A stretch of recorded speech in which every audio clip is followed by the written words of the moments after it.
নবী করিম সাল্লাল্লাহু আলাইহি ওয়াসাল্লাম প্রশ্নের উত্তর দিতেন, হঠাৎ করে এই সিলসিলাটা বন্ধ হয়ে যায়, এই সিস্টেমটা বন্ধ হয়ে যায়। একটা মানুষ বাইরের থেকে আজনবী চলে আসে, সাদা পোশাকের উপরে চুল কোঁকড়ানো কালো থাকে, বাইরের থেকে আসে। আমরা আশ্চর্য হয়ে দেখলাম এই মানুষটাকে এত সাদা পোশাক পরিধান করে চলে এসেছে, এত কালো চুল বাইরের থেকে এসেছে।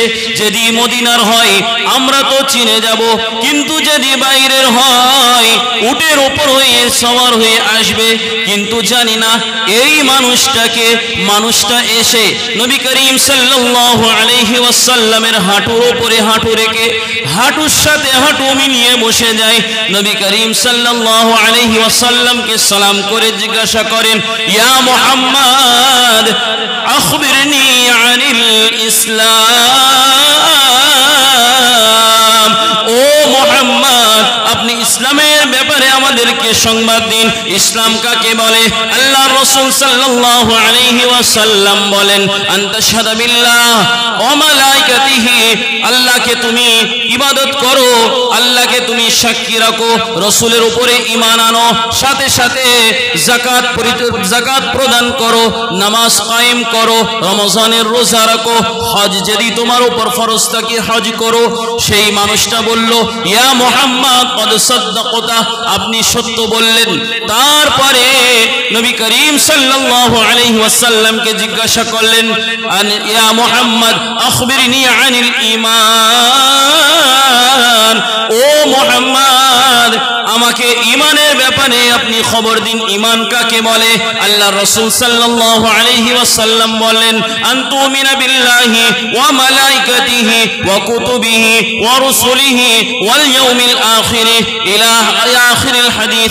এই হাদিসের মধ্যে নবী করিম সাল্লাল্লাহু আলাইহি ওয়াসাল্লাম বললেন, আল্লাহর উপরে বিশ্বাস করা, আল্লাহর উপরে ঈমান রাখা, রাসূলের বিশ্বাস করা, রাসূলের উপরে ঈমান রাখা, সাথে সাথে সমস্ত আকাশী কিতাবের উপরে বিশ্বাস করা, সমস্ত রাসূলগণ নবীগণের উপরে বিশ্বাস করা, সাথে সাথে সমস্ত রাসূলগণ নবীগণ সমস্ত যাবতীয় যত ঈমানের শর্ত আছে তার উপর বিশ্বাস করা, এইটাই হচ্ছে ঈমান। সাথে সাথে সেই বলল, আপনি সত্য বললেন। তৃতীয় নম্বর প্রশ্ন করলেন, ইয়া মুহাম্মদ আনিল ইহসান। ও মুহাম্মদ, ইহসানের ব্যাপারে আপনি সংবাদ দিন, ইহসান কাকে বলে? নবী করিম সাল্লাল্লাহু আলাইহি ওয়াসাল্লাম জানিয়েছেন, আন তা'বুদাল্লাহ কাআন্নাকা তারা। ও দুনিয়ার মানুষেরা, আল্লাহর রাসূল সাল্লাল্লাহু আলাইহি ওয়াসাল্লাম হাদিসে জিবরাইলের মধ্যে জানিয়েছেন, সেই ব্যক্তিকে যে হাঁটুর সাথে হাঁটু মিলিয়ে বসে আছে, প্রশ্ন করছে, আল্লাহর রাসূল সাল্লাল্লাহু আলাইহি ওয়াসাল্লাম বললেন, আন তা'বুদাল্লাহ, তুমি আল্লাহকে অনুগত করো, অনুসরণ করো, তুমি আল্লাহর উপাসনা করো, ইবাদত করো, এইভাবে ইবাদত করো যেমন তুমি আল্লাহকে দেখছো। যদি এই कैफियतটা, এই অবস্থাটা না হয়, এইটা তো অবশ্যই মনে করো যে আমি তো আল্লাহকে দেখছি না, কিন্তু আল্লাহ তাবারক ওয়া তাআলা আমাকে দেখছেন। বলুন সুবহানাল্লাহ। একটা ইসলাম, একটা ঈমান আর একটা ইহসান। তাহলে এখানে রাসূলুল্লাহ সাল্লাল্লাহু আলাইহি ওয়াসাল্লাম বললেন, আল্লাহর উপরে একতা হবার সাক্ষী দেওয়া, রাসূলের উপরে ঈমান আনা, নামাজ প্রতিষ্ঠা করা, যাকাত প্রদান করা, রমাদানুল মুবারকের রোজা রাখা আর হজ করা। কথা বুঝতে পারলেন না? কথা ये হচ্ছে ইসলাম। और ईमान अंतर থেকে আল্লাহকে বিশ্বাস করা, রাসূলকে বিশ্বাস করা। যত নবী রাসূল 1,24,000 নবী কমপক্ষে এসেছেন, সকলের উপরে ঈমান রাখা। এর আগে ইহুদি আর খ্রিস্টানরা ছিল, আপনারা শুনেছেন। হযরত মুসা নবী আলাইহিস সালামের অনুগত্যকারী যারা ছিল ইহুদি, শুনেছেন তো? তারা আমাদের উপরে কোনো মুসলমানের উপরে কোনো ঈমান রাখে না, নবীজি আলাইহিস সালামের উপর ঈমান রাখে না। আর খ্রিস্টান তারা ঈসা মসিহকে নিজের নবী বলে। যারা নবী করিম সাল্লাল্লাহু আলাইহি ওয়াসাল্লামের যুগে যারা ছিল, তারা নবী করিম সাল্লাল্লাহু আলাইহি ওয়াসাল্লামের উপর ঈমান আনেনি। কি করিনি, ঈমান আনিনি। যাদের ভাগ্যে ছিল ঈমান তারা ঈমান এনেছে, কিন্তু বেশিরভাগ তারা ঈমান আনতে পারেনি। কেন পারিনি এরও অনেক ব্যাখ্যা বিশ্লেষণ আছে। আমি যেই কথাটা ঈমান আর ইসলামটা বোঝাতে চাইবো এই সংক্ষিপ্ত সময়ের মধ্যে আমাকে বোঝাতে হবে, এর পিছনে এক রহস্য আছে, অনেক কিছু ঘটনা আছে। এই ইহুদি আর খ্রিস্টান 6 পারার মধ্যে আল্লাহ বলছেন এই ইহুদি আর খ্রিস্টান এক আর একের বন্ধু, তোমরা এদের থেকে সাবধান থাকিবে। দেখতে গেলে আমাদের চরম শত্রু, ये ইসলামকে ধ্বংস করার জন্য এসেছে। কিন্তু আল্লাহ তাবারক ওয়া তাআলা কিছু ইহুদি আলেমকে আল্লাহ হিদায়াত দিয়েছিলেন। হযরত আব্দুল্লাহ বিন সালাম রাদিয়াল্লাহু আনহু বড় বড় কিছু আছে, তাদেরকে হিদায়াত দিয়েছিলেন। আমার নবী করিম সাল্লাল্লাহু আলাইহি ওয়াসাল্লামের উপরে তারা ঈমান এনেছেন, কিন্তু বেশিরভাগ তারা হিংসার মধ্যে পড়ে তারা ঈমান আনতে পারেনি। মদিনায় যখন রাসূলুল্লাহ সাল্লাল্লাহু আলাইহি ওয়াসাল্লাম এসেছেন, ওস আর খজরজ দুটো গোত্রের মানুষ ছিল। ওস আর খজরজ এমন গোত্রের মানুষ, এক আর একের আগে যদি কারোর উট একের উটের আগে যদি পানি পান করে নিত, এইভাবে করে 100 বছর পর্যন্ত যুদ্ধ চলত। মারা যাবার সময় ওসিয়ত করে যেত যে আমার এর সাথে যুদ্ধ আছে, বেটা তুমিও যুদ্ধ করো। এত পরিমাণ হিংস্র। अब नबी करीम सल्लल्लाहु अलैहि वसल्लम बनी इस्राइल किंबा ख्रिस्टानेर दलेर थेके तो आसेनনি, इनी बनी इस्माइल थेके एसेছেন। কার থেকে এসেছেন ভাই? বনি ইসমাইল, यानी আল্লাহ রাসূল সাল্লাল্লাহু আলাইহি ওয়াসাল্লামের যে গোত্র কুরাইশ, ইনি হচ্ছে হযরত ইসমাইল জবিহুল্লাহ আলাইহিস সালামের আওলাদ। বলুন সুবহানাল্লাহ। ইব্রাহিম আলাইহিস সালামের আরেক সন্তান ছিল সারা, বড় স্ত্রী সারা, ওর থেকে সন্তান হয়েছিল ইসহাক, নাম শুনেছেন? শাম দেশে ওনাকে রাখা হয়েছিল। ওনার সন্তান থেকে ইয়াকুব নবী আলাইহিস সালাম, ওনার 12 সন্তান থেকে ইউসুফ নবী আলাইহিস সালাম, ওনার সন্তানের মধ্যে, ওনার এই আওলাদের মধ্যে, বনি ইসরাইলের মধ্যে আল্লাহ অনেক নবী আল্লাহ সৃষ্টি করেছেন। কিন্তু বনি ইসমাইলের মধ্যে কোন নবী এসেছেন? নবী আসেননি। মুহাম্মদ বিন আব্দুল্লাহ বিন আব্দুল মুত্তালিব বিন হাশিম বিন আব্দে মানাফ বিন কুসাই বিন কিলাব বিন মুররা বিন কাব বিন লুয়াই বিন গালিব বিন ফিহর বিন মালিক বিন নজর বিন কিনানা বিন খুজাইমা বিন মুদরিকা বিন ইলিয়াস বিন মুদর বিন নাজার বিন মাআদ বিন আদনান। সহিহ রিওয়ায়াত অনুযায়ী এই আদনান পর্যন্ত নবী করিম সাল্লাল্লাহু আলাইহি ওয়াসাল্লামের গোত্র এখানে গিয়ে দাঁড়িয়ে যাচ্ছে। এনার আওলাদের মধ্যে হযরত ইসমাইল নবী আলাইহিস সালামের আওলাদের মধ্যে বড় স্ত্রী সারা শাম দেশে, আর ছোট স্ত্রী হাজিরা মক্কার ওয়াদির মধ্যে। বলুন সুবহানাল্লাহ। ঘটনা শুনেছেন?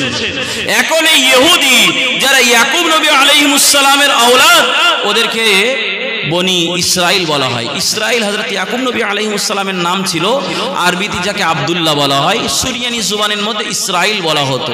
তারা আওলাদকে বনি ইসরাইল বলা হয়। আজ এই ইসরাইল নামে পরিচিতি আছে কিনা? ইসরাইল শুনেছেন তো? এই ইহুদি। কিন্তু এখন এগার যে ইহুদি, এরা কোনো ধর্ম মানে না। আগের যে ইহুদি ছিল কট্টর ছিল, তারা ধর্ম মানত, তাওরাত মানত, মুসাকে মানত।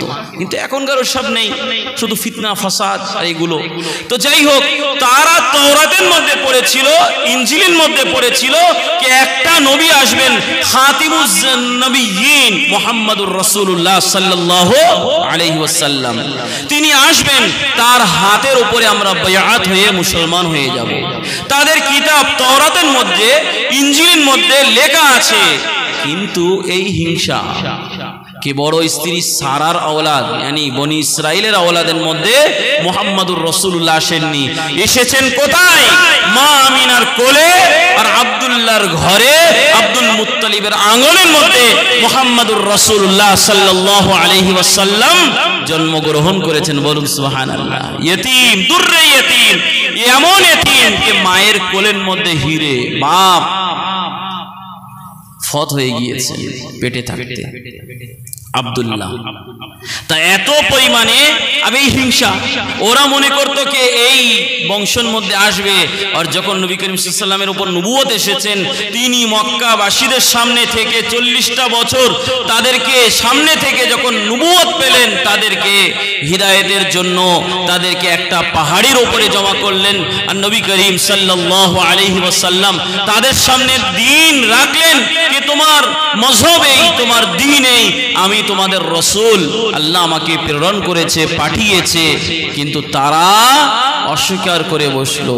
অনেক অধিক সর্বপ্রথম যারা অস্বীকার করলো, দাদা যে চাচা ছিল আবু লাহাব, আবু লাহাব সে অস্বীকার করলো আর বলল তাব্বাল্লাকা লিহাযা জামাআতানা, এই মুহাম্মদ এই জন্য কি তুই আমাদেরকে জমা করেছিলি, এই বলবি বলে। তো যাই হোক, বাড়ি থেকে এই অবস্থা। আর ওইদিকে বনি ইসরাইল থেকে আসেনি, যখন মদিনায় গিয়েছেন হিজরত করে, মদিনায় বসবাস করত ইহুদি। রাসূলুল্লাহ সাল্লাল্লাহু আলাইহি ওয়াসাল্লাম তাদেরকে দাওয়াত দিলেন। আল্লাহ যার ভাগ্যের মধ্যে ঈমান রেখেছিল, ইহুদির বড় আলেম হযরত আব্দুল্লাহ বিন সালাম রাদিয়াল্লাহু আনহু মুসলমান হয়ে গিয়েছেন। বলুন সুবহানাল্লাহ। আর ইহুদি তার মধ্যে বনু কাইনুকা, বনু নযীর আর বনু কুরাইযা, ইহুদির 3 বংশের মানুষ ছিল। একটাও কই ভালো রাসূলুল্লাহ সাল্লাল্লাহু আলাইহি ওয়াসাল্লামের উপরে ঈমান আনেনি। এই ইহুদি সতীনীর ঝগড়া, বুঝতে পারেননি কথা? কথা বুঝে গিয়েছেন? অনেক লম্বা হিস্টোরি, আমি যাই হোক একটু শর্টে বুঝিয়ে দিয়েছি, নয়তো এই কথাটা আপনার মধ্যে খুব থেকে যাবে। কি বুঝলাম না কিছু, বুঝে গিয়েছেন তো? এখন আসল কথার দিকে আসা হোক। নবী করিম সাল্লাল্লাহু আলাইহি ওয়াসাল্লাম এই বনি ইসমাঈলের মধ্যে এসেছেন। বনি ইসমাঈলের মধ্যে আল্লাহ রাসূল সাল্লাল্লাহু আলাইহি ওয়াসাল্লামকে আল্লাহ মবউস করেছেন, পাঠিয়েছেন। আর এই তাওরাত, জবুর, ইনজিল সমস্ত কিতাবের মধ্যে এই নবীর বাশারাত দেওয়া হয়েছে যে এমন একটি নবী আসবেন। কিন্তু এই যে সর্বপ্রথম যে জিনিসগুলো আল্লাহ তাবারক ওয়া তাআলা পাঠিয়েছিলেন, এর মধ্যে আমল আর ঈমান, যে আল্লাহ তাবারক ওয়া তাআলা নবী করিম সাল্লাল্লাহু আলাইহি ওয়াসাল্লামকে বিশ্বাস করা, আল্লাহর উপরে ঈমান রাখা, আর সমস্ত কিতাব, সমস্ত নবীগণকে মানা। ওরা যা পারে করুক, কিন্তু আমরা বলবো নাউযুবিল্লাহ, মুসাকে আমরা মানি না। আপনার ঈমান থাকবে? কথা বলুন, থাকবে? এই জন্য সমস্ত নবীদের উপরে ঈমান রাখাও প্রয়োজন, জরুরি, ফরজ, সমস্ত কিতাবের উপরে। তাই এই বিশ্বাসটা আপনার আমার শরীরের মধ্যে আছে কি বাইরে আছে? কথা বলুন, কোথায় আছে? শরীরের ভিতরে, অন্তরের মধ্যেই তো। তো একটা সিম্পল একটা উদাহরণ দেই আপনাদের সামনে। আপনাদের সামনে যখন মসজিদের ভিত স্থাপন করা হয়, তা যখন লিংটন যে দেয় কিংবা ভিতের ভিতরে যেটা পড়া হয় মাল মেটেরিয়াল, ওটা কি ভিতরে থাকে কি বাইরে থাকে? উত্তরটা দিন। বক্তব্য আপনারা শুনবেন, মুফতি রজব আলী সাহেব আছেন, আমাদের বড় হুজুর মুফতি আব্দুল কাইম সাহেব আছেন। মনে করেন এটা আলোচনা, বক্তব্য না। যাই হোক, ইনশাল্লাহ জ্ঞানেরই কথা হবে, কোরআন হাদিসেরই কথা হবে, বাইরের না। তা ভিতটা কোথায় থাকে? জমিনের ভিতরে দেওয়া হয় কি বাইরে দেওয়া হয়? কথা বলছেন না কেন? ভিতরে। তো ভিত যত মজবুত থাকবে, ভিত যত দৃঢ় থাকবে, তত ইমারত আর ঘর মজবুত হবে। বলুন, হবে কি না? হবে কি না? তো যেটা ভিত আছে ওইটা হচ্ছে ঈমান। এখন একটা ঘর বানান, ওটা হচ্ছে ঈমান। ঈমানটা কোথায়? কলবের মধ্যে। বসিরাট হুজুর রহমাতুল্লাহি আলাইহি এই কলব পরিষ্কার করার জন্য দিন দর্পণ বইটা লিখেননি? পড়েছেন? পড়েছেন? আমি তো আলহামদুলিল্লাহ অনেকবার পড়েছি আর এখনো পড়ি। 4 যে সিলসিলা আছে, চিশতিয়া, কাদেরিয়া, নকশবন্দিয়া, মুজাদ্দিদিয়া যারা আছেন, তার হুজুরদের আমল, জিকির সব লেখা আছে। বুঝলেন না কথা? আমরা আহলে সুন্নাত ওয়াল জামাত, আমরা পীরকে মানি, কিন্তু কিছু মানুষ আছে যারা পীরকে ভক্ত করে না, যারা পীরকে মানে না, যারা বাইআত হয় না, মুরিদি হয় না। বুঝলেন না কথা? তো ইসলাম কি করে হবে? তৃতীয় পয়েন্টের উপরে আমি কথা বলবো ইনশাআল্লাহ। তাই এই যে ভিত আপনি স্থাপন করেন, তা ভিতটা ভিতরে থাকে কি বাইরে থাকে? ভিতরে থাকে। তা ভিত যত মজবুত হবে তত ইমারত ঘর মজবুত হবে। তাহলে ঈমান আমাদের যত দৃঢ় থাকবে, আল্লাহর উপরে, রসুলের উপরে, সমস্ত মালাইকাকে বিশ্বাস করতে হবে, সমস্ত নবীকে বিশ্বাস করতে হবে, সমস্ত আকাশী কিতাবের উপরে ঈমান রাখতে হবে। যদি আপনার ঈমান দৃঢ় মজবুত থাকে তাহলে আপনার বাইরের অঙ্গর যে আমলগুলো সহজ হয়ে যাবে। বলুন সুবহানাল্লাহ। আল্লাহর রসুলকে জিজ্ঞাসা করেছেন ঈমান কাকে বলে?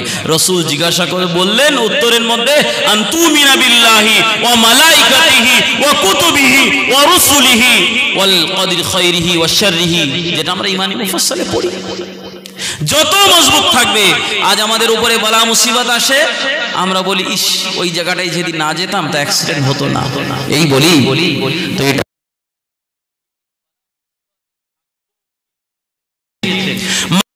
সময় দুনিয়ায় আসে না হাদিসের মধ্যে, যতক্ষণ পর্যন্ত আল্লাহ তাবারক ওয়া তাআলা তার ভাগ্য লিখে না দেবে, একটা দানা বেশি একটা দানা কম সে নিয়ে আসবে না। যতটা লেখা ততটা পাইবে, কত বয়স থাকবে সেই বয়সটাও লিপিবদ্ধ করে দেওয়া আছে।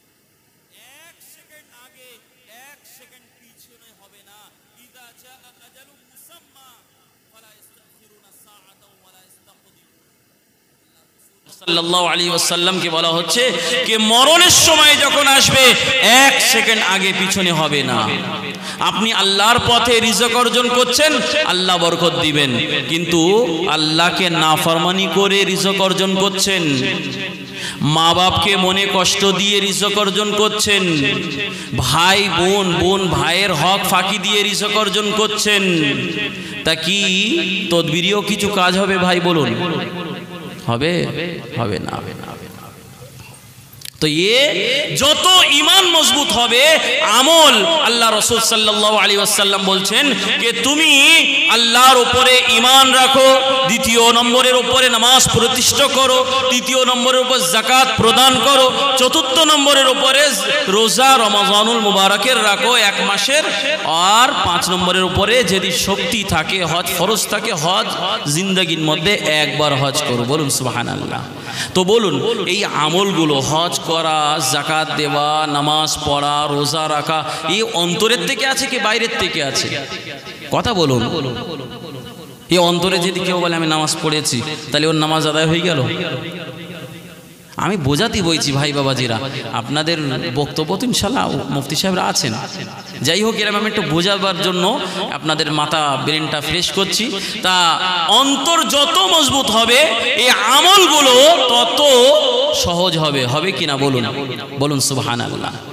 তা অন্তর আমাদের খাঁটি নেই, আল্লাহর সাথে প্রেম নেই, রসুলের সাথে মোহাব্বত নেই, আর আমরা মনে করব আমরা পাক্কা মুমিন, পাক্কা সুন্নি, পাক্কা মুসলমান, আমরা পাক্কা আহলে সুন্নাতুল জামাত, পাক্কা ঈমানওয়ালা, পাক্কা পীরকে মাননেওয়ালা। অন্তর ঠিক না, কিন্তু পীরকে দাবি করনেওয়ালা, রসুলের রিসালাতকে মাননেওয়ালা, ওর এই দাওয়াটা কি ঠিক হবে? কথা বলুন, হবে না। তো অন্তরকে খাঁটি বানাতে হবে, অন্তরকে শুদ্ধ করতে হবে, অন্তরের রোগকে বার করতে হবে, অন্তরের মধ্যে আল্লাহ আল্লাহ রসুলের খাঁটি মোহাব্বত আনতে হবে, সাহাবার মতন, প্রেমিকের মতন এক তো মোহাব্বত ভালোবাসা করে দেখাতে হবে। সেই ভালোবাসা যদি আমাদের থাকে আমল এমনি হয়ে যাবে। আপনাকে তাহাজ্জুদের মধ্যে ওঠাবা লাগবে না, অটোমেটিক উঠে আপনি তাহাজ্জুদের নামাজ আদায় করবেন। বলুন সুবহানাল্লাহ। জিবরাইল আলাইহিমুস সালাতু ওয়াস সালাম, হাদিসে জিবরাইলের মধ্যে যেই মানুষটা নবী করিম সাল্লাল্লাহু আলাইহি ওয়াসাল্লামের কাছে এসেছিলেন, নবী করিম সাল্লাল্লাহু আলাইহি ওয়াসাল্লামের হাঁটুর সাথে হাঁটু মিলিয়ে তিনটে বড় বড় প্রশ্ন করে, মাল ইসলাম, মাল ঈমান, মাল ইহসান। ইসলামের ব্যাপারে, ঈমানের ব্যাপারে, ইহসানের ব্যাপারে তিনটি প্রশ্ন করে। ঈমানের ব্যাপারে প্রশ্ন করেছেন, রাসূলুল্লাহ সাল্লাল্লাহু আলাইহি ওয়াসাল্লাম উত্তর দিয়েছেন। ইসলামের ব্যাপারে প্রশ্ন করেছেন, রাসূলুল্লাহ সাল্লাল্লাহু আলাইহি ওয়াসাল্লাম উত্তর দিলেন। ঈমানের ব্যাপারে প্রশ্ন করলেন, রাসূলুল্লাহ সাল্লাল্লাহু আলাইহি ওয়াসাল্লাম উত্তর দিলেন। তৃতীয় প্রশ্ন করলেন, মাল ইহসান, আখবিরনি আনিল ইহসান। ও মুহাম্মদ, ইহসান কাকে বলে, ইহসানের ব্যাপকে বিশ্লেষণ দিন। নবী করিম সাল্লাল্লাহু আলাইহি ওয়াসাল্লাম জানিয়েছেন, আন তা'বুদাল্লাহ কাআন্নাকা তারা, তুমি আল্লাহর উপাসনা এইভাবে করো যেমন তুমি আল্লাহকে দেখছো। বলুন সুবহানাল্লাহ। এই কাইফিয়ত যদি না হয়ে থাকে, অবশ্যই অবশ্যই অবশ্যই এইটা মনে করো, আমি আল্লাহকে তো দেখছি না, কিন্তু রব্বুল আলামিন আল্লাহ তাবারক ওয়া তাআলা আমাকে দেখছেন। বলুন সুবহানাল্লাহ। এইটাও যদি আমাদের কাইফিয়ত না থাকে অন্তরে, তা আমরা কি মুসলমান? কথা বলুন। আর গোনাই করেই যাচ্ছি, গোনা করে যাচ্ছি, চুরি করছি, জিনা করছি, আর লটারি কাটছি, হ্যাঁ সুদ নিচ্ছি, মা বাপকে মনে কষ্ট দিচ্ছি, ভাই বোনের হক ফাঁকি মারছি, আর গীবত করছি, আর মনে করছি আমার মতো মুসলমান পাক্কা খাঁটি সুন্নি হয় না, আল্লাহওয়ালা সহবতে থাকি। কি এই আল্লাহওয়ালা সহবত? আল্লাহর উপাসনা এইভাবে করো যেমন তুমি আল্লাহকে দেখছো। এই কাইফিয়ত শুধুমাত্র আউলিয়া আল্লাহর। বলুন সুবহানাল্লাহ। আমরাও যখন আল্লাহওয়ালা সহবতে থাকবো, আল্লাহওয়ালাদের সাথে থাকবো, আমাদের ওই কাইফিয়ত হয়ে যাবে, তখন আমরাও এমন ইবাদত করতে পারবো যেমন আমরা আল্লাহকে দেখছি। কিন্তু চেষ্টা করতে হবে, ওর জন্য আল্লাহওয়ালাদের সাথে খানকায় থাকতে হবে, ওলামা সুলাহা ফুজালাদের সাথে সহবতে বসতে হবে, আলিমে দ্বীন হাক্কানে আলেমদের কথা শুনতে হবে। কথা বুঝতে পারেননি? কথা আল্লাহ তাবারক ওয়া তাআলা সূরা নূরের মধ্যে 18 পারার মধ্যে আল্লাহ তাবারক ওয়া তাআলা জানিয়েছেন, রিজালুল লা তুলহিহিম তিজারাতু ওয়ালা বাইউন আন যিকরিল্লাহ। ও দুনিয়ার মানুষেরা, আল্লাহ তাবারক ওয়া তাআলা সূরা নূর 18 পারার মধ্যে সাহাবার একটি ঘটনা বয়ান করে বললেন, এই সাহাবী যিনি ব্যবসাও করতেন, যিনি বিজনেসও করতেন, অনেক বড় বড় ব্যবসা করতেন, কিন্তু আল্লাহর জন্য জীবন যাপন করতেন, রসুলকে খুশ করার জন্য জীবন যাপন করতেন, আল্লাহ রসুলকে সন্তুষ্ট করার জন্য জীবন যাপন করতেন, নিজের কোনো সুখের জন্য না, নিজের কোনো রাহাত আরামের জন্য না, আল্লাহর জন্য জীবন যাপন করতেন। সেই তাদের সিফাত কোরআনের মধ্যে বর্ণনা করা হয়েছে, রিজালুল্লাহ তুলহিহিম তিজারাতু ওয়ালা বাইউন আন যিকরিল্লাহ। এই মহাপুরুষ পয়গম্বর নবী করিম সাল্লাল্লাহু আলাইহি ওয়াসাল্লামের সাহাবী, এমন সাহাবী এর কোনো উদাহরণ, এর কোনো আইডিয়াল, এর কোনো মিসাল কেউ দিতে পারবে না। আল্লাহ তাবারক ওয়া তাআলা ওই সাহাবীর উদাহরণ কোরআনের মধ্যে দিয়েছেন। হযরত আব্দুর রহমান ইবনে আওফ রাদিয়াল্লাহু আন, বুখারী শরীফের হাদিসের মধ্যে এসেছেন, মুহাজির সাহাবী ছিলেন, মদিনার মধ্যে হিজরত করে এসেছেন। একটি সাহাবীর ভাই মেনে একটা সাহাবীর বাড়ি ছিলেন, সেই সাহাবী নিজের ভাই মতো আব্দুর রহমান ইবনে আওফ রাদিয়াল্লাহু তাআলা আনহুকে জায়গা দিলেন। আব্দুর রহমান ইবনে আওফ রাদিয়াল্লাহু আন সেই ভাইকে বললেন, ভাই আমাকে জায়গা প্রয়োজন নেই, আমাকে বাজারের রাস্তা দেখিয়ে দাও, ব্যবসার রাস্তা দেখিয়ে দাও, বিজনেসের রাস্তা দেখিয়ে দাও, হালাল পথের উপরে, হালাল তরিকার উপরে আমি আব্দুর রহমান ব্যবসা করব, বিজনেস করব। আল্লাহ তাবারক ওয়া তাআলা আমার হালাল অর্জন করার জন্য আমি আব্দুর রহমান, আল্লাহ তাবারক ওয়া তাআলা আমাকে হালাল রিজক অর্জন করে তার মধ্যে বেশি বেশি বরকত দিবেন। বলুন সুবহানাল্লাহ। আব্দুর রহমান ইবনে আওফ এত পরিমাণে ব্যবসা বিজনেস করতেন, সাহাবীদের মধ্যে উসমানে গনি রাদিয়াল্লাহু তাআলা আনহুর মতন কিছু বিখ্যাত বড় বড় সাহাবী যারা ধনী গনি ছিলেন, তার মধ্যে আব্দুর রহমান ইবনে আওফ রাদিয়াল্লাহু তাআলা আনহু মুহাজির হিজরত করে মক্কা থেকে ছেড়ে মদিনার মধ্যে চলে আসলেন। এত পরিমাণে হালাল তরিকার উপরে বিজনেস করলেন, ব্যবসা করলেন, অনেক পরিশ্রম করলেন, এত পরিমাণে আল্লাহ তাবারক ওয়া তাআলা সুখের জিন্দেগি দিয়েছিলেন।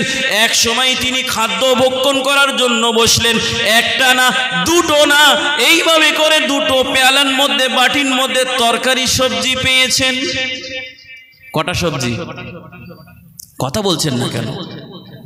কথা মনে হয় বুঝতে পারছেন না। আচ্ছা উর্দুতে বলবো কি? উর্দু বলবো? কটা সবজি পেয়েছেন? আব্দুর রহমান ইবনে আওফ চোখ দিয়ে পানি পড়ছে, আমাদের দুটো সবজি হলেও আরও দুটো হলে ভালো হয়। এই তো সবে ডাল আলু ছানা নিয়েছি, আলু ভাজা নিয়েছি, আবার একটু বেগুন হবে, পটল হবে, তারপর একটু গোশ মাছ হবে। ভাই ঠিক বলছি তো বাবাজি? বলুন। আব্দুর রহমান ইবনে আওফ এত পরিমাণে আল্লাহ ধনী বানিয়েছে, দুটো সবজি সামনে তিনি কাঁদছেন, চোখ দিয়ে টপ টপ করে পানি পড়ছেন। সুবহানাল্লাহ বলবেন না? কেন কাঁদছিলেন? কি আরো দুটো সবজি দরকার ছিল?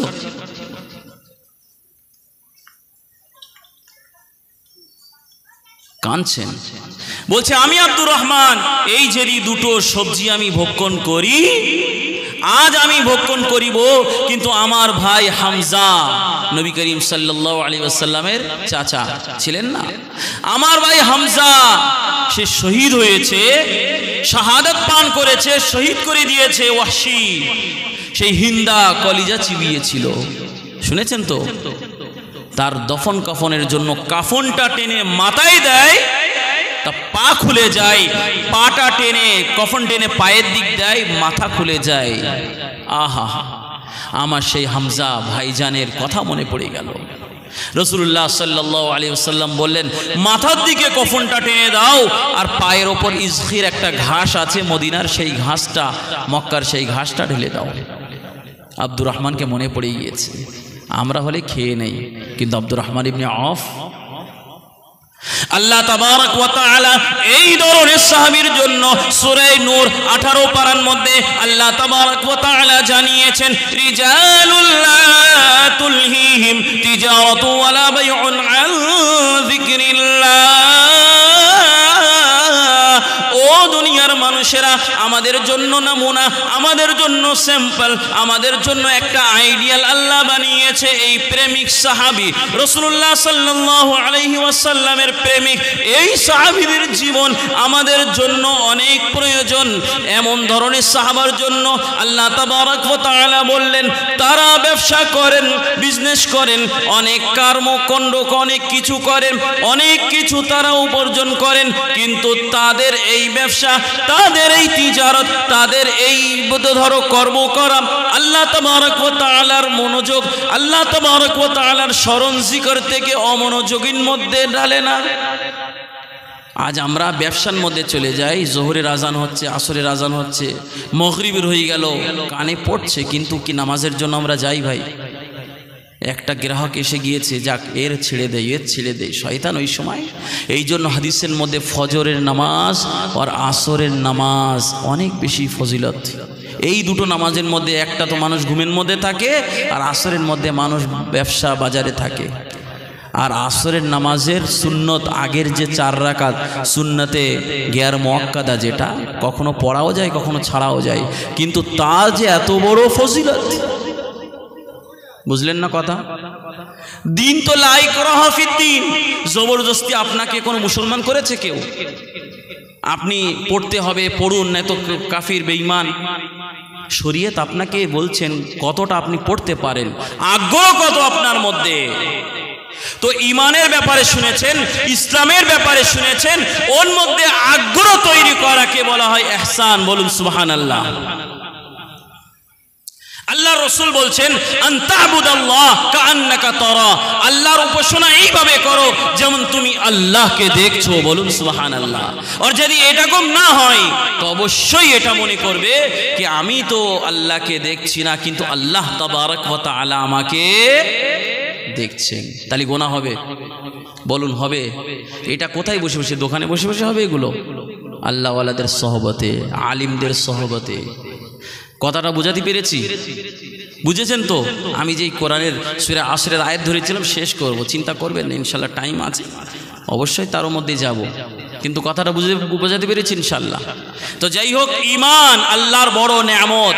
এই ঈমানের উপরে কৃতজ্ঞতা, শুকরিয়া আদায় করে এই ঈমানকে আরো বাড়াতে হবে, এর উপরে বজায় থাকতে হবে। আমরা আহলে সুন্নাতুল জামাআত, নবী করিম সাল্লাল্লাহু আলাইহি ওয়াসাল্লামের সুন্নতকে, প্রেমিক সাহাবীদের সুন্নতকে মাননেওয়ালা। আজ একটা লামজবি আসছে, আমি 8 রাকাত তারাবি পড়ি। কেন ভাই? কোনো সুন্নত না। হযরত ওমর চালু করেছে, বিভিন্ন রকম কথা, কিন্তু হাদিসের মধ্যে সব কিছু আছে। হযরত উবাই বিন কাব রাদিয়াল্লাহু তাআলা আনহু 20 রাকাত পড়াননি, কিন্তু এই তর্ক বিতর্ক, আপনি কেন তর্কই যাবেন? আপনি আপনার কাজ করুন। আপনি হচ্ছে আহলে সুন্নাত ওয়াল জামাআত, নবীকে মাননে वाला, সাহাবী প্রেমিককে মাননে वाला, এই রাসূল সাল্লাল্লাহু আলাইহি ওয়াসাল্লামকে মাননে वाला যখন হবে, অটোমেটিক মানুষ গুনাহ থেকে বাঁচবে, অটোমেটিক মানুষ নিজের মা বাপকে সম্মান করবে, অটোমেটিক মানুষ নিজের ভাই বোনকে লক্ষ্য করবে, নিজের মা বাপকে এইভাবে সম্মান করবে। আল্লাহ সূরা বনী ইসরাঈলের 2 নম্বর রুকুন মধ্যে আল্লাহ জানিয়েছেন, ওয়া কাদা রাব্বুকা আল্লা তা'বুদু ইল্লা ইয়্যাহু ওয়া বিল ওয়ালিদাইনি ইহসানা। আল্লাহ তাবারক ওয়া তাআলা সূরা বনী ইসরাঈলের 3 নম্বরের এই রুকুর মধ্যে জানিয়েছেন, ওয়া কাদা রাব্বুকা, আল্লাহ তোমার প্রভু তোমার উপর ওয়াজিব করে দিয়েছে যে তুমি এক আল্লাহকে তুমি উপাসনা করো, ওয়াহদাহু লা শারীকা লা, তার সাথে কাউকে শরীক করিবে না। কুফারে মক্কা, মক্কার কাফির আর আমাদের মধ্যে পার্থক্য কি ভাই বাবাজিরা? তারা আল্লাহকে মানত, কিন্তু আল্লাহর সাথে 360 প্রতিমাকেও শরীক করত। কাবা ঘরের মধ্যে তারা প্রতিমা রেখেছিল, শুনেছেন তো? আল্লাহকে মানত। আল্লাহ কোরআনের মধ্যে বলছে, ফালাম্মা নাজ্জাহুম ফিল বাররি, যখন তারা নদীর মধ্যে, নদীর তুফানের মধ্যে ফেসে যেত, তারা আল্লাহর কাছে মনোযোগ দিয়ে দোয়া করত, এই কাফিরেরা। আর যখন আল্লাহ তাদেরকে নাজাত দিত, আবার তারা ডাঙায় এসে সেই আল্লাহকে ভুলে যেত। বিভিন্ন রকম তাদের দেবী দেবতা তাদেরকে মানত, বিভিন্ন রকম তাদের যে প্রতিমা তাদেরকে রাজিকে, খালিকে, মালিকে, এই ইত্যাদি। আর সবার মালিক আল্লাহ, বাদশাহ। দুনিয়ায় যেমন একটা বাদশাহ থাকে, এই বাদশার মতন তারা আল্লাহকে স্মরণ করে। বুঝলেন না কথা? তো নবী করিম সাল্লাল্লাহু আলাইহি ওয়াসাল্লাম কাবা ঘর থেকে 360 প্রতিমাকে সরিয়েছে কি নেই? জাল হক ওয়া যাহাকাল বাতিল ইন্নাল বাতিলা কানা যাহুকা।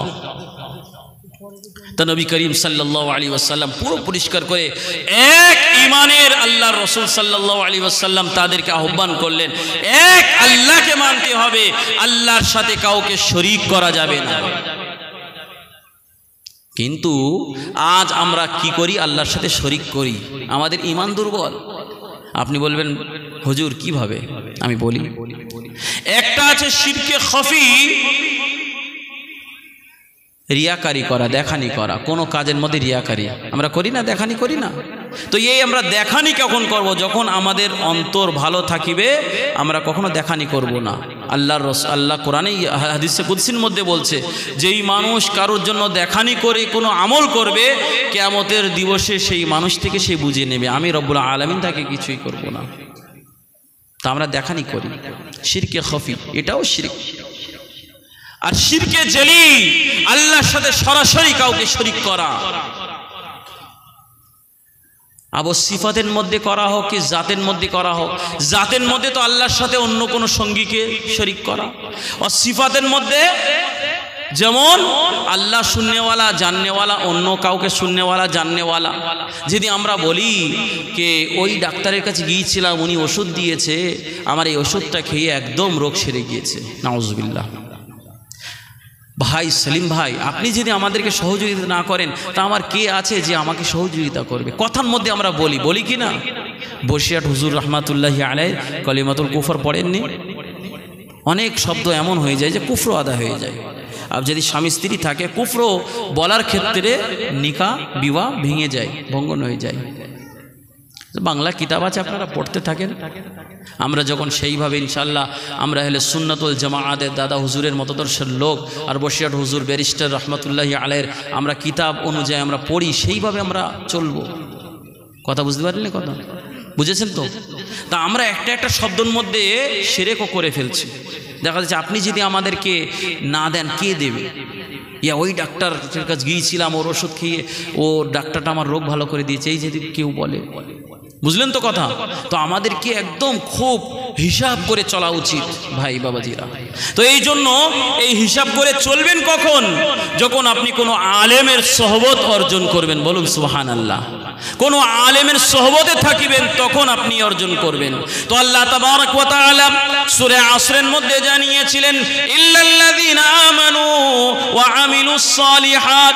ও দুনিয়ার মানুষেরা, চার শ্রেণীর মানুষের মধ্যে প্রথম নম্বর মানুষ হচ্ছে ইল্লাল্লাযিনা আমানু, যারা ঈমান গ্রহণ করেছেন, ঈমান এনেছেন, তারা ঈমান হলো তাদের কাছে এসে তারা নিরাপত্তা অবস্থায় হয়েছে।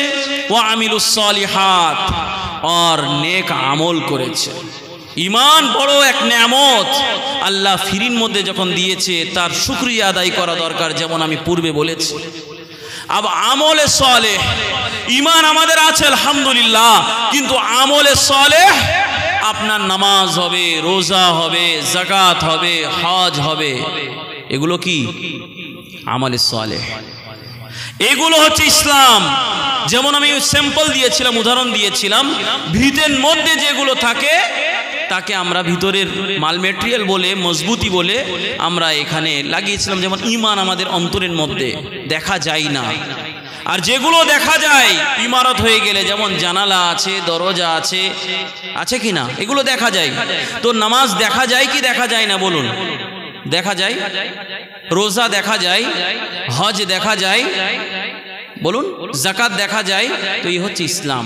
তো ঈমান আর ইসলামের মধ্যে আসল রূহ যে আল্লাহওয়ালারা খানকা কায়েম করেছিলেন, অন্তর বানাবার মেহনত, সেই হচ্ছে খানকা শরীফ, কিংবা এই জমানায় কোনো আলেমের সোহবতে থাকলে এটা অর্জন হবে। বলুন সুবহানাল্লাহ।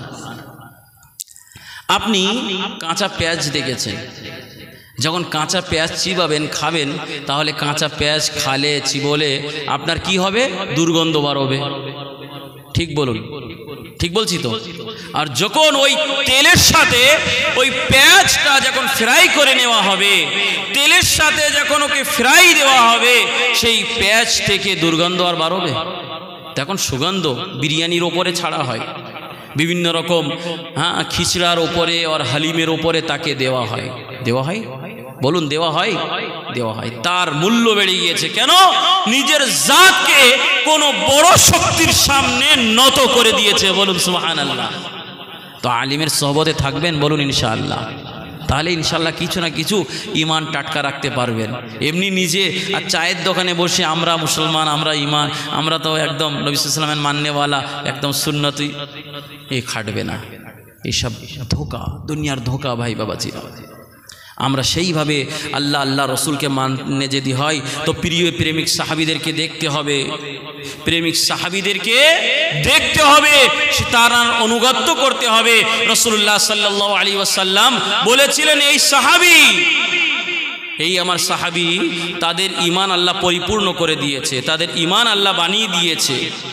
আল্লাহ তাবারক ওয়া তাআলা কোরআনের মধ্যে সূরা হুজরাতের মধ্যে আল্লাহ তাবারক ওয়া তাআলা জানিয়েছেন, উলাইকাল্লাযীনা ইমতাহানাল্লাহু কুলুবাহুম লিত্তাকওয়া। ও দুনিয়াবাসীরা, আল্লাহ তাবারক ওয়া তাআলা 26 পারায় সূরা হুজরাতের মধ্যে আল্লাহ তাআলা জানিয়েছেন, উলাইকাল্লাযীনা ইমতাহানাল্লাহু কুলুবাহুম লিত্তাকওয়া। আল্লাহ তাদের অন্তরকে দেখেছে। এই প্রেমিক সাহাবী তাদের অন্তরটা দেখেছে, এমন করে অন্তর দেখেছে, এমন করে অন্তর দেখেছে, তাদের অন্তরকে আল্লাহ যাচাই করে তাদেরকে মুত্তাকি ওয়া তাকওয়াওয়ালা পেয়েছে। বলুন সুবহানাল্লাহ। উলাইকাল্লাযীনা ইমতাহানাল্লাহু কুলুবাহুম লিত্তাকওয়া। আল্লাহর মোহাব্বত, রসুলের প্রেম তাদের অন্তরের মধ্যে পেয়েছে। হযরত খুনসা নাম শুনেছেন রাদিয়াল্লাহু আনহা, তানার 4টে সন্তান ছিল। কটা? 4টে সন্তান। কটা সন্তান? একদিন প্রত্যেক সন্তানের উনি লালন পালন করেন। একবার বলেন कि আমার দোয়াটা কবে কবুল হবে, আমার দোয়াটা কবে। একদিন বাচ্চারা বলছে, আম্মা জান কি দোয়া আপনার? বলছে, যেই দিবসের জন্য তোদেরকে বড় করছি সেই। আল্লাহ রসুল সাল্লাল্লাহু আলাইহি ওয়াসাল্লামের সাথে যুদ্ধর ময়দানে গিয়ে শহীদ হওয়া। বলুন সুবহানাল্লাহ।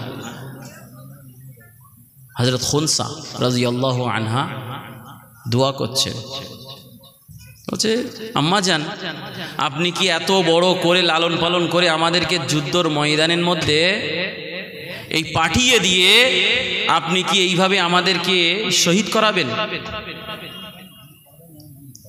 নবী হযরত খুনসা বললেন कि আমার 4 বেটে, তোমরা শোনো, আমি সেই দিন আমি নিজেরকে বড় ভাগ্যবান মনে করব যখন রাসূলুল্লাহ সাল্লাল্লাহু আলাইহি ওয়াসাল্লামের সাথে তোমরা যুদ্ধে গিয়ে একের পর এক তোমরা শহীদ হয়ে যাবে। কিয়ামতের ময়দানে যখন তোমাদের লাশের উপর থেকে মানুষ চলাচলি করবে, রক্ত প্রবাহিত হয়ে থাকবে, কিয়ামতের ময়দানে আমি গর্ব করব, আল্লাহ এই 4টে সন্তান আমি জন্ম দিয়েছিলাম, এই 4টে শহীদগণের আম্মা হচ্ছে আমি। বলুন সুবহানাল্লাহ। সাহাবা আর সাহাবিয়া তারা আল্লাহ রসুলের দ্বীনের কত মাননেওয়ালা, কত ঈশার কুরবানি দেনেওয়ালা। নবী করিম সাল্লাল্লাহু আলাইহি ওয়াসাল্লাম একটি আনসারী সাহাবী খেজুর বাগানে কাজ করতেন। মদিনায় তো খেজুরের চাষ হয়। তো হঠাৎ করে সংবাদ শোনেন কি নবীজি আলাইহিস সালাম দুনিয়ার থেকে বিদায় নিয়েছেন। আহলে সুন্নাত ওয়াল জামাআতের আকীদা মাননা কে আল আম্বিয়া ওয়াহিয়া ফি কুবুরিহিম, সমস্ত নবীগণ রাসূলগণ তারা নিজের রওজার মধ্যে জীবিত আছেন। বলুন সুবহানাল্লাহ। এত আসতে কেন? সেই একটা বিখ্যাত চলছে না, সে কি বলছে, সে হাড় হয়ে গিয়েছে, হয়েছে, বিভিন্ন রকম ঝামেলা চলছে না, শুনেছেন তো? তো এই জন্য কথাটা শোনাচ্ছি। আহলে সুন্নাত ওয়াল জামাআতের আকীদা আর হাদিসের মধ্যে নবী করিম সাল্লাল্লাহু আলাইহি ওয়াসাল্লাম বলেন যে সমস্ত নবীগণ রাসূলগণ নিজের রওজার মধ্যে তারা জীবিত আছেন। বলুন সুবহানাল্লাহ। রওজার মধ্যে জীবিত আছেন। এই জন্য আমরা বলবো দুনিয়ার থেকে পর্দা করে গিয়েছেন, মারা গিয়েছেন শব্দটা ব্যবহার করব না, বেয়াদবি। আমরাও তো জানি কি নবী এখনো রওজার মধ্যে জীবিত আছেন। এই জন্য বললেন তোমরা যদি আমার রওজার কাছে সালাম দাও আমি মুহাম্মাদুর রাসূলুল্লাহ তার উত্তর দিব, আর তোমরা যদি দূর থেকে আমাকে সালাম দাও আমি মুহাম্মাদুর রাসূলুল্লাহকে আমার আল্লাহর ফেরেশতা আমার কাছে সালাম নিয়ে পৌঁছিয়ে দেবেন। বলুন সুবহানাল্লাহ। তাহলে সালামের উত্তর আমরা পাই কি পাই না? বুঝতে পারেননি কথা? তো নবী করিম সাল্লাল্লাহু আলাইহি ওয়াসাল্লাম এই রওজা মুবারকের মধ্যে তিনি এই কিয়ামতের দিবসে হযরত খুনসা রাদিয়াল্লাহু আনহা ইনি বলছেন কি আমি সেই সময় ভাগ্যবান হব যখন আমার দয়ার নবী সাল্লাল্লাহু আলাইহি ওয়াসাল্লামের জন্য আর আল্লাহর দ্বীনের প্রচারের জন্য আমার সন্তানরা কি হয়ে যাবে? শহীদ হয়ে যাবে। শহীদের মর্যাদা আছে। এই জন্য কোরআনের মধ্যে বলা হয়েছে ওয়ালা তাকুলু লিমান ইউকতালু ফি সাবিলিল্লাহি আমওয়াত বাল আহইয়া, যারা আল্লাহর পথে আল্লাহর রাস্তায় যারা শহীদ হয়েছে, হত্যা হয়েছে, তাদেরকে মৃত্যু বলে গণনা করো না। কে বলছেন? আল্লাহর কোরআন দ্বিতীয় পারার মধ্যে আছে বাল আহইয়া, তারা জীবিত আছে। বলুন সুবহানাল্লাহ। যারা আল্লাহর পথে হয়েছে, তাই এই শহীদগণ সিদ্দিকিন ও নবীগণ এদের মর্যাদা অনেক। তা কি ভাই বাবাজিরা, আমরা রাসূল সাল্লাল্লাহু আলাইহি ওয়াসাল্লামের আনুগত্য করে কি আমরা সেই সলফে সালিহিন ও সিদ্দিকিন ও সুলাহা তাদের মধ্যে কি আমরা হতে পারবো না? তো সেই সাহাবী দোয়া করলেন, কবুলিয়াতের সময় ছিল কি আল্লাহ যেই চোখ দিয়ে আমি মুহাম্মদুর রাসূলুল্লাহকে মদিনায় দেখেছিলাম, আজ শুনছি তিনি দুনিয়ার থেকে পর্দা করেছেন, বিদায় নিয়েছেন। আল্লাহ যেই চোখকে আপনি দিয়েছিলেন আল্লাহর রসুলের জিয়ারত করার জন্য সাল্লাল্লাহু আলাইহি ওয়াসাল্লাম, আর দুনিয়ায় থেকে সেই রসুলকে আর দেখতেই চোখ চামড়ার চোখ দিয়ে দেখতে পাইব না। আল্লাহ আমার এই চোখকে আপনি নিয়ে নিন। কবুলের সময় ছিল, দোয়া কবুল হয়ে গিয়েছে, চোখটা আল্লাহ উঠিয়ে নিয়েছে। কেমন সাহাবী, কেমন প্রেমিক! হযরত আব্দুল্লাহ ইবনে ওমর রাদিয়াল্লাহু আনহুমা ইনি হজ আর উমরায় যেতেন। তো যখনই যেতেন নবী করিম সাল্লাল্লাহু আলাইহি ওয়াসাল্লামের সাথে যখন উটের পিছনে তিনি বসতেন ছোটবেলা বাল্যবেলায়, তখন নবী করিম সাল্লাল্লাহু আলাইহি ওয়াসাল্লাম কজায়ে হাজাত পায়খানা পেশাবের জন্য জায়গায় জায়গায় বসেছিলেন। আগে তো সিস্টেম ছিল না পায়খানা ঘরের। তো ইনি হযরত আব্দুল্লাহ ইবনে ওমর রাদিয়াল্লাহু আনহুমা তিনি সেই জায়গায় জায়গায় বসতেন যেই জায়গায় জায়গায় নবীজি বসেছেন। বলুন সুবহানাল্লাহ। এত আসতে হচ্ছে, আমি তো বক্তা না, ওই জন্য যাক আমি যতটা বলেছি দেখেই বোঝা যাচ্ছে আমি বক্তা না, আর আমিও বক্তাই না। তাই একটু সুবহানাল্লাহ আলহামদুলিল্লাহ বললে। আসলে আমার কষ্ট হচ্ছে, চশমার মধ্যে বারবার ঘেমে যাচ্ছে, আর আমি বিনা চশমায় দেখতে পাই না। যাই হোক, আল্লাহর রাস্তায় 10-18 বছর পড়েছি, তো একদম অন্ধমতন হয়ে গেছে, আর কিছু দেখাই যাচ্ছে না। আর বারবার পড়ছি তো যেন ঘাম ঘাম ভাব, ওই জন্য বারবার খুলছি আর পড়ছি। যাক, আস্তে আস্তে আল্লাহ তাবারক ওয়া তাআলা অভ্যাস করে দিলে আবার হবে। আর এমনি মোটামুটি এইদিকে ওইদিক যাই, আপনাদের দুয়ায়ও এখানে আলহামদুলিল্লাহ এসেছি। তো যাই হোক, যেটা আমি বলছিলাম, নকশে কদম নবী কে হে जन्नत के रास्ते, नक्शे कदम नबी के हैं जन्नत के रास्ते, अल्लाह से मिलाते हैं फ़क़त सुन्नत के रास्ते, अल्लाह से मिलाते हैं फ़क़त सुन्नत के रास्ते।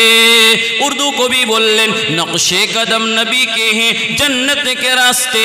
नबी करीम सल्लल्लाहु अलैहि ওয়াসাল্লামের আনুগত্য করা, তানার পিছনে চলা, তানার অনুসরণ করা, এইটাই হবে জান্নাতে যাবার রাস্তা। বলুন সুবহানাল্লাহ।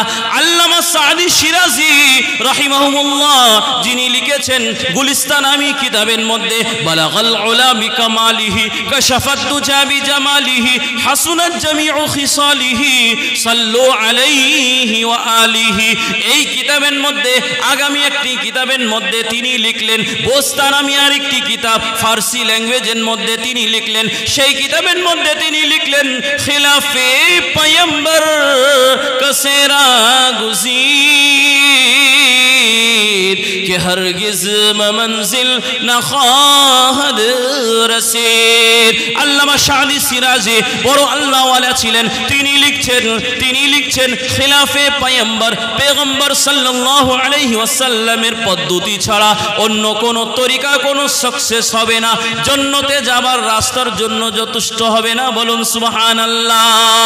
তিনি বললেন, খিলাফে পয়গম্বর কসেরা গুজির কে হরগিজ মঞ্জিল না খাহাদ রসির, খুদায়া বহকে বনি ফাতিমা কে বরকাল ইমা কুলম খাতেমা। ফার্সি ল্যাঙ্গুয়েজের মধ্যে বোস্তা নামী কিতাবের মধ্যে তিনি লিখেছেন, খিলাফে পয়গম্বর, পেগম্বর সাল্লাল্লাহু আলাইহি ওয়াসাল্লামের তরিকা পদ্ধতি ছাড়া অন্য কোন তরিকার উপরে কখনো জান্নাতে যেতে পারবে না। ও ভাই বাবাজিরা, আপনারা শুনুন, আমরা দাবি করি আমরা মুহাম্মদ সাল্লাল্লাহু আলাইহি ওয়াসাল্লামের মাননেওয়ালা আহলে সুন্নাত ওয়াল জামাআত, আমরা হচ্ছে উম্মত মুসলিমিন, আমরা হচ্ছি মুত্তাকি, আমরা হচ্ছি মুমিন, আমরা হচ্ছি মুসলমান। মুসলমান জেনেছেন, মুসলমান বলা হয় আমলকে করনেওয়ালা, নামাজ পড়নেওয়ালা, রোজা রাখনেওয়ালা, যাকাত প্রদান করনেওয়ালা, হজ করনেওয়ালা। ঈমানওয়ালা হয় অন্তর থেকে বিশ্বাসকারীকে। ঈমান যখন দৃঢ় হবে, কোরআনের মধ্যে বলা হচ্ছে, ওয়া তিলকাল জান্নাতুল্লাতী উরিসতুমুহা বিমা কুনতুম তা'লামুন। আল্লাহ তাবারক ওয়া তাআলা বলছেন, আমি আল্লাহ তোমাদের সকলকে জান্নাতের ওয়ারিস বানিয়ে দিয়েছি। বলুন সুবহানাল্লাহ। তোমাদের সকলকে জান্নাতের ওয়ারিস বানিয়ে দিয়েছি। যখন বাপ মারা যায়, মা মারা যায়, ভাই মারা যায়, স্ত্রী মারা যায়, ওয়ারিস হয়, সেই ওয়ারিসের ক্ষেত্রে মাল সম্পত্তি পাওনা থাকে। এইভাবে আল্লাহ বলছেন, ওয়া তিলকাল জান্নাতুল্লাতী উরিসতুমুহা বিমা কুনতুম তা'মালুন। আমি আল্লাহ তোমাদেরকে জান্নাতের ওয়ারিস বানিয়েছি, জান্নাতের যোগ্য মুস্তাহিক বানিয়েছি। শর্ত হচ্ছে শুধু ঈমান যথেষ্ট না। হ্যাঁ, মান ক্বালা লা ইলাহা ইল্লাল্লাহ দাখালাল জান্নাহ। রাসূলুল্লাহ জানিয়েছেন, যে ব্যক্তি অন্তর থেকে একবার আল্লাহর কলিমা লা ইলাহা ইল্লাল্লাহ মুহাম্মাদুর রাসূলুল্লাহ পাঠ করিবে, অবশ্যই অবশ্যই অবশ্যই একদিন না একদিন জান্নাতে যাইবে। বলুন সুবহানাল্লাহ। কিন্তু জানি না কদিন জাহান্নামের মধ্যে পড়ে থাকতে হবে। এই জন্য ঈমান শুধু যথেষ্ট না, ঈমানের সাথে সাথে আমলও দরকার হয়। এই জন্য সূরা আসরের মধ্যে আল্লাহ তাবারক ওয়া তাআলা ঈমানওয়ালা ব্যক্তির জন্য বলছেন, ইল্লাল্লাযীনা আমানু ওয়া আমিলুস সালিহাত, যারা ঈমান গ্রহণ করেছেন, সৎকর্ম করেছেন, বলুন সুবহানাল্লাহ। মুসলিম শরীফের হাদিসের মধ্যে রাসূলুল্লাহ সাল্লাল্লাহু আলাইহি ওয়াসাল্লাম জানিয়েছেন, বাদিরু ফিল আমালি ফিতানান, ও আমার উম্মতিরা, নবী করিম সাল্লাল্লাহু আলাইহি ওয়াসাল্লাম বলছেন, মুসলিম শরীফের হাদিসের মধ্যে বর্ণিত, তিনি বললেন, আমলকে যত তাড়াতাড়ি শিগগিরই করতে পারো করে নাও। এমন যুগ আসিবে, এমন ফিতনা আসিবে, আকাশ থেকে আসমান থেকে যেমন বারিশের কতরা জমিনের উপরে পড়ে, যেমন আগুনের বড় চঙ্গারা নিজের হাত দিয়ে ধরার মতন ইমানের উপর বজায় থাকবা, এত পরিমাণে কষ্ট কঠিন হয়ে যাবে। যেমন আকাশ থেকে বৃষ্টি বর্ষণ হয় জমিনের উপরে, করবে কিয়ামত, কিয়ামতের আগে এমন কি হয়ে যাবে বলুন, ফিতনা নাজিল হবে। কে বলছেন? কথা বলছেন না, মনে হয় বুঝতে পারছেন না। শেষ করে দেই নাকি? কথা বুঝতে পারছেন তো? আসমানতে ফিতনা নাজিল হবে, আল্লাহর পরীক্ষা। এই জামানার মধ্যে আল্লাহর বড় পরীক্ষা হবে ভাই বাবাজিরা।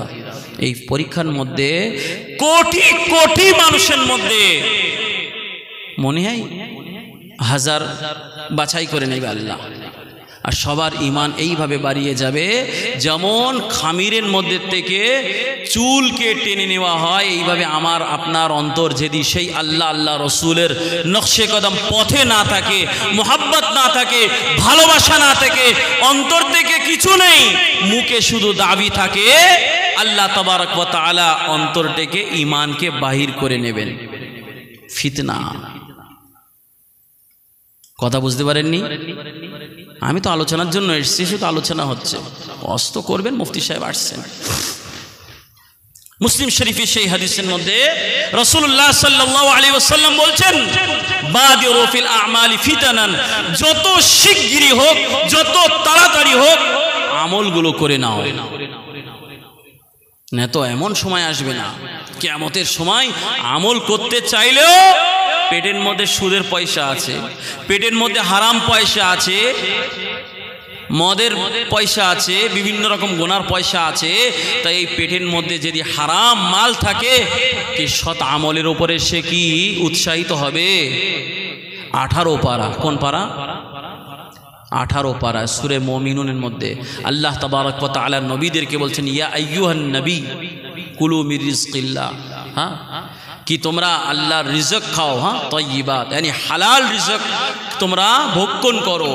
ইয়া আইয়ুহান নবী কুলু, হ্যাঁ, যা কিছু আল্লাহ তোমাদেরকে হালাল দিয়েছে সে ভক্ষণ করো, আর ওয়া আমিলুস সালিহাত, আর কি করো? সৎ আমল করো, ভালো ভালো আমল। তা মুফাসসিরিন লিখেছেন, যখন মানুষ হালাল ভক্ষণ করবে তখনই তো নিজের শরীর থেকে ইবাদত করতে পারবে। বুঝলেন না কথা? আজ আপনাকে আমাকে যদি ফজরে না ওঠায়, তাহলে আমাদের ঈমান এত দুর্বল। যেই রাসূলুল্লাহ সাল্লাল্লাহু আলাইহি ওয়াসাল্লাম সারা রাত তাহাজ্জুদ পড়তেন, ইমামে আযম আবু হানিফা রাহমাতুল্লাহি আলাইহি কাবা শরীফের মধ্যে গিয়ে পুরো কোরআন শেষ করছেন, ইমাম শাফিঈ রাহমাতুল্লাহি আলাইহি দুটো কোরআন শেষ করছেন। আমাদের ঈমান এত দুর্বল কি আজ আমাদের ফজরে উঠতে গিয়ে কষ্ট। তাহলে এটা ভাবতে হবে আমরা কোন শ্রেণীর মানুষ। কি আল্লাহ আমরা দাবি তো করি, কিন্তু আমরা কি সেই আল্লাহওয়ালা মানুষের সাথে আমরা আছি? আমাদের ঈমান কেমন? এই জন্য দ্রুতভাবে আল্লাহওয়ালাদের সহবতে, ওলামাদের সহবতে ভাই থাকতে হবে। কথাটা বুঝতে পারলেন? কথা ওই তৃতীয় বললাম না, ইহসান, আজ তাকে তাসাউফ বলা হয়। আজ গ্রামার হিসাবে কি বলা হয়? আগে ইহসান বলতো। আর এই তাসাউফ শেখানো হয় দাদা হুজুর রহমাতুল্লাহি আলাইহির যে খানকা শরীফ আছে না, দেখেননি ফুরফুরা শরীফ? এইভাবে প্রত্যেক আল্লাহওয়ালাদের একটা খানকা থাকে, ওই খানকার মধ্যে অন্তর বানাবার মেহনত হয়। শুধু তাই নয়, আল্লাহ রসুল সাল্লাল্লাহু আলাইহি সাল্লাম মক্কার মধ্যে 13টি বছর এই সাহাবাদের অন্তর কি বানাননি? ওয়ায়ুযাক্কিহিম, কোরআনের মধ্যে এসেছে, পাক পবিত্র করেননি? বলুন সুবহানাল্লাহ। তা আমাদের সেইটা বানাতে হবে। রাসূলুল্লাহ সাল্লাল্লাহু আলাইহি ওয়াসাল্লাম কি বললেন? নাই তো আজ আমরা করব, আজ আমরা মা বাপের নাফরমানি করব, কোরআনে সূরা বনী ইসরাইলের মধ্যে বলছেন সর্বপ্রথম আল্লাহর এক আল্লাহর উপাসনা করতে হবে। আল্লাহ এই মানুষকে জিনকে নিজের উপাসনা করার জন্য সৃষ্টি করেছেন। ওমা খালাকাতুল জিন্না ওয়াল ইনসা ইল্লা লিয়াবুদুন। এর উপরে হাদিসের বিশ্লেষণের মধ্যে আছে আর দুনিয়া মাজরাআতুল লিল আখিরা, দুনিয়া হচ্ছে আখিরাতের ক্ষেত, দুনিয়া হচ্ছে আখিরাতের ক্ষেত। এই ক্ষেতের মধ্যে যেমন আমি চাষ করিব আখিরাতের মধ্যে ততটা পাইব। বলুন সুবহানাল্লাহ। এই সুবহানাল্লাহ বললেন আখিরাতের মধ্যে জান্নাতে একটা গাছ লেগে গিয়েছে, কিন্তু সে আমাদের তো সেই বিশ্বাস নেই আর আমরা সেটা জানিও নেই। হাদিসে এসেছে, হাদিসের কথা বলছি, কি লেগে গিয়েছে? বৃক্ষ গাছ লেগে গিয়েছে। বলবেন না সুবহানাল্লাহ।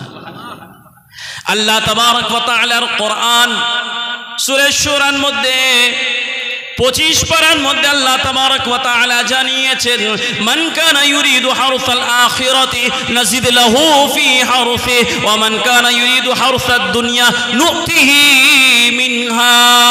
আল্লাহ তাবারক ওয়া তাআলা জানিয়েছেন যেই মানুষ দুনিয়ার ক্ষেতের মধ্যে চাষ করিবে আখিরাতের জন্য, কার জন্য? দুনিয়ার এই ক্ষেতের মধ্যে চাষ করিবে কার জন্য? পাওনা কখন হবে? আখিরাতের জন্য। আল্লাহ বলছে নজিদুল্লাহু ফি হারসি, নজিদুল্লাহু ফি হারসি, ওই ক্ষেতের মধ্যে আরও আমি বাড়িয়ে দেবো। বলুন সুবহানাল্লাহ।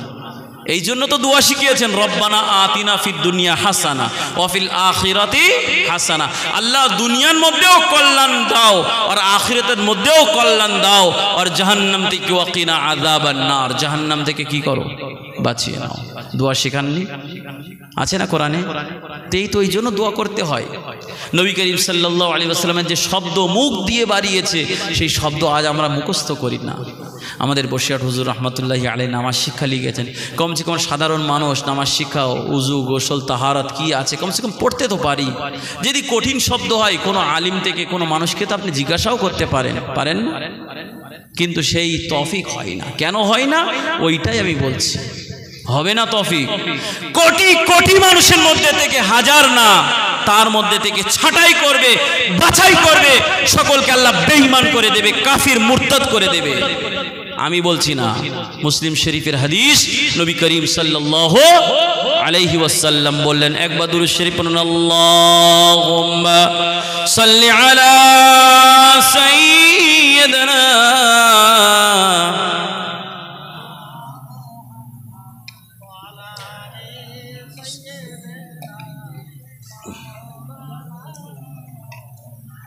بادروا في الأعمال فتنا كقطع الليل المظلم يصبح الرجل مؤمنا ويمسي كافرا। আল্লাহ রাসূল বলেন যত আমল করতে পারো শিগগিরই করে নাও। কোরআনের মধ্যে বলা হয়েছে 4 পারা 4th পারার মধ্যে ওয়াসারিউ ইলা মাগফিরাতিম মির রাব্বিকুম, আল্লাহর মাগফিরাতের দিকে, আল্লাহর দয়ার দিকে খুব শিগগিরই দ্রুতভাবে দৌড়িয়ে থাকো। কিন্তু আজ আমাদের সময় নেই, আল্লাহর মাগফিরাতের দিকে কি দৌড়বো? আছে? আজ আমরা ব্যবসা করছি, মিথ্যা সত্য, নামাজ ছেড়ে দিয়ে কোনো ফায়দা নেই ভাই বাবাজিরা। আল্লাহ রাসূল বলছেন আল মুসলিমু লা ইয়াকযিব, মুসলমান সব কিছু হয় কিন্তু মিথ্যাবাদী হয় না। তিরমিজি শরীফের হাদিসের মধ্যে রাসূলুল্লাহ সাল্লাল্লাহু আলাইহি ওয়াসাল্লাম জানিয়েছেন আত-তাজিরুস সুদুকুল আমিন মা'আন নাবিয়্যিন ওয়াস সিদ্দিকিন ওয়াশ শুহাদা। এই আমানতদার ব্যবসাম্যান, বিজনেসম্যান যদি আমানতদারির সাথে আর সত্যবাদীর সাথে ব্যবসা করে, এই ব্যবসাটা করা তার জন্য জুরেই আখিরাত হবে। বলুন সুবহানাল্লাহ। কথাটা বুঝতে পারেননি, একটু ভালো করে বোঝাই। এই ব্যবসাটা ইবাদত হয়ে যাবে। বলুন সুবহানাল্লাহ। কথা বুঝতে পেরেছেন? সাথে সাথে প্রিয় রাসূল সাল্লাল্লাহু আলাইহি ওয়াসাল্লাম বললেন আত-তাজিরুস সুদুকুল আমিন মা'আন নাবিয়্যিন ওয়াস সিদ্দিকিন ওয়াশ শুহাদা।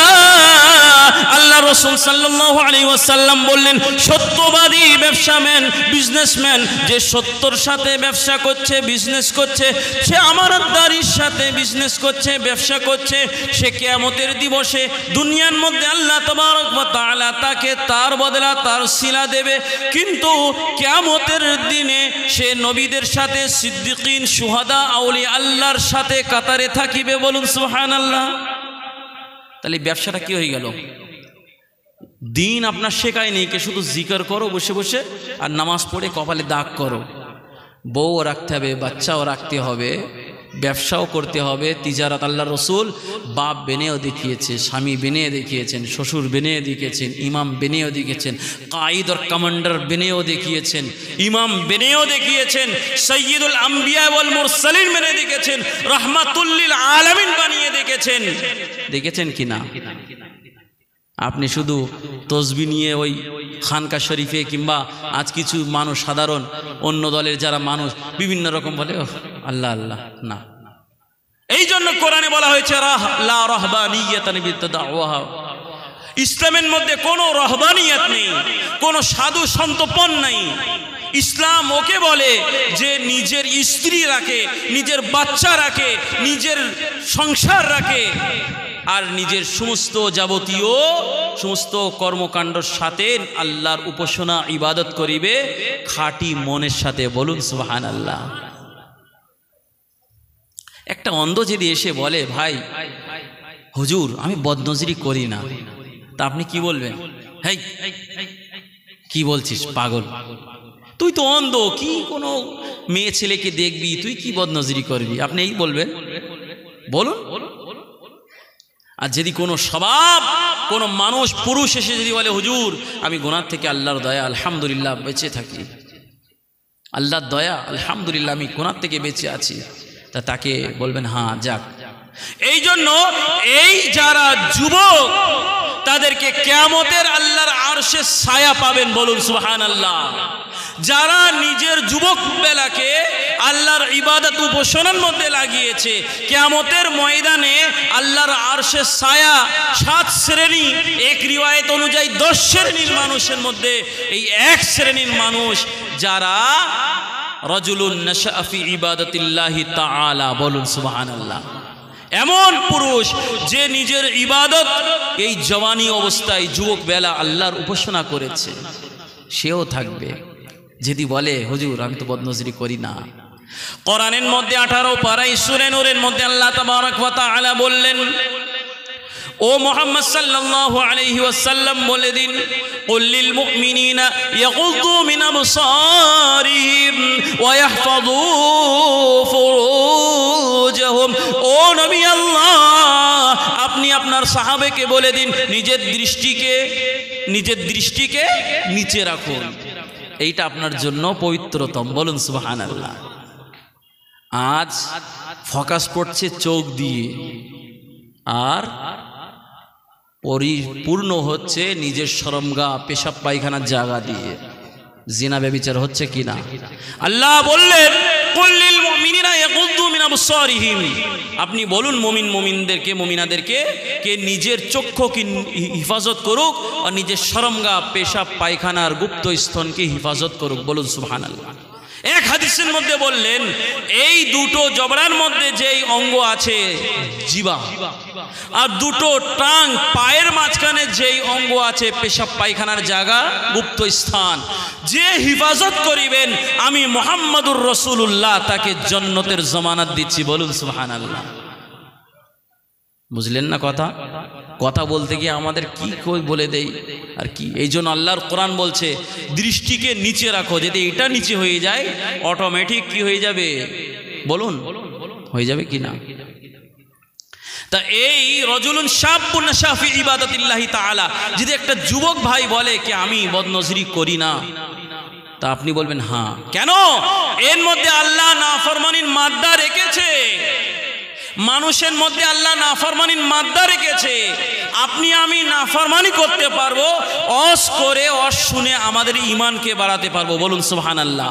গোনার জায়গায় গিয়ে আমরা গোনার মধ্যে আক্রমণ হতে পারবো কিনা? বলুন পারবো কিনা? কিন্তু ফেরেশতাদেরকে গোনার জায়গা ছেড়ে দিন, জিবরাইলকে মিকাইলকে ইসরাইলকে সবার টেনে টেনে নিয়ে যান, আর আল্লাহকে বলুন তো নাউজুবিল্লাহ কোনো তাদের থেকে বদনজরি কে অন্য কোনো কাজ, বলুন গুনাহ হবে? কথা বলছেন না কেন? গুনাহ হবে না। কেন? তার মধ্যে আল্লাহ তাবারক ওয়া তাআলা নাফরমানি করার কোনো গুণ সিফাত মাদ্দা রাখিনি, বলুন সুবহানাল্লাহ। মানুষের মধ্যে রেখেছে, মানুষের মধ্যে ফরমা বরদারি করা আর নাফরমানি করা। এই জন্য তো এই ফেরেশতাদের থেকে মানুষকে আফজল বলা হয়েছে, বলুন সুবহানাল্লাহ। আপনি আমি যদি বাঁচি জাহান্নামের আগুন থেকে বাঁচতে পারবো। কথাটা বুঝতে পারেননি? কথা এই জন্য নবী করিম সাল্লাল্লাহু আলাইহি ওয়াসাল্লাম 55 বছর বয়স তার অধিক, যখন 50-এর পরে যখন তিনি উমরা করেন আর হজে গিয়ে সাহাবাদেরকে সেই জায়গা যেখানে আবওয়া নামী যেই জায়গা, মা আমিনার যেখানে কবর, সেখানে গিয়ে সাহাবীদেরকে একটা ময়দানে বসিয়ে দেন। আর নবীজি আলাইহিস সালাম সেই জায়গায় আবওয়া গিয়ে সেই মাসুম ছোট বাল্যবেলায় 6 বছর বয়সে আম্মাজান ইন্তেকাল করেন। শুনেছেন ঘটনা? ইন্তেকাল করেন। সে উম্মে আইমান আর নবীজি আর কিছু বদ্দু গ্রামের মানুষেরা তানারা কবর দিয়েছে। আম্মাজানের কবরে গিয়ে নবীজি কাঁদছেন। সাহাবাদেরকে একধারে বসিয়ে দিয়েছেন, আম্মাজানের কবরে গিয়ে নবীজি কাঁদছেন, বলছে আম্মা আম্মা, কাঁদছেন।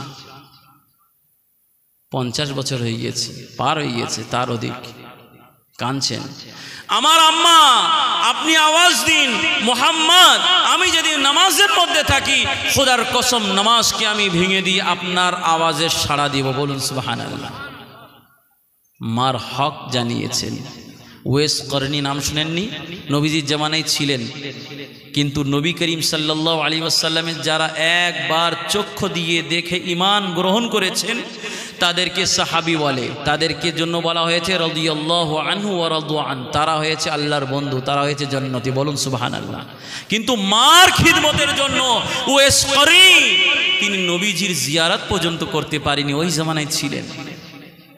নবীজি বলে গিয়েছিলেন ওমর রাদিয়াল্লাহু আনহু, ওমর তুমি যাচ্ছ হজে, যদি ওই মানুষকে যদি দেখা হয় তাহলে ওর থেকে দোয়া নেবে, ও হচ্ছে জান্নাতি মানুষ, বলুন সুবহানাল্লাহ। আজ আমরা কি করি? আজ আমরা কি করি? ওই হাদিসে জিবরাইলের মধ্যে ওই যে মানুষ যে পোশাক পরিধান করে এসেছিল, সাদা পোশাক আর কালো কোকড়ানো চুল, নবীজি বলছে উমর জানো এই মানুষটা কে? উমর বলছে ইয়া রাসূলুল্লাহ লা আলাম, আমরা জানি না। তো নবীজি মুস্কি মুস্কি হাসছেন, বলছেন এ হচ্ছে জিবরাইল আমিন, বলুন সুবহানাল্লাহ। তোমাদেরকে শেখানোর জন্য এসেছে। এই প্রশ্ন করা, প্রশ্ন নেওয়ার এই সিস্টেমটা বন্ধ হয়ে গিয়েছিল, এই সিস্টেমটা রানিং করার জন্য, চালু করার জন্য জিবরাইলকে আল্লাহ পাঠিয়েছে, বলুন সুবহানাল্লাহ। হাদিসে জিবরাইল নামে হাদিসটি পরিচিত। আগে প্রশ্ন করেছেন ইয়া মুহাম্মদ কিয়ামতের কিছু চিহ্ন দিন। তো নবী করিম সাল্লাল্লাহু আলাইহি ওয়াসাল্লাম বলছেন যে সাইল প্রশ্ন করছেন আর যে মাসউল যার থেকে প্রশ্ন করা হচ্ছে, সাইল থেকে বেশি মাসউল জানে না। মানে যেমন সাইল সওয়াল করনেওয়ালা জানে না, তা যাকে সওয়াল করা হচ্ছে সেও জানে না, বলুন সুবহানাল্লাহ।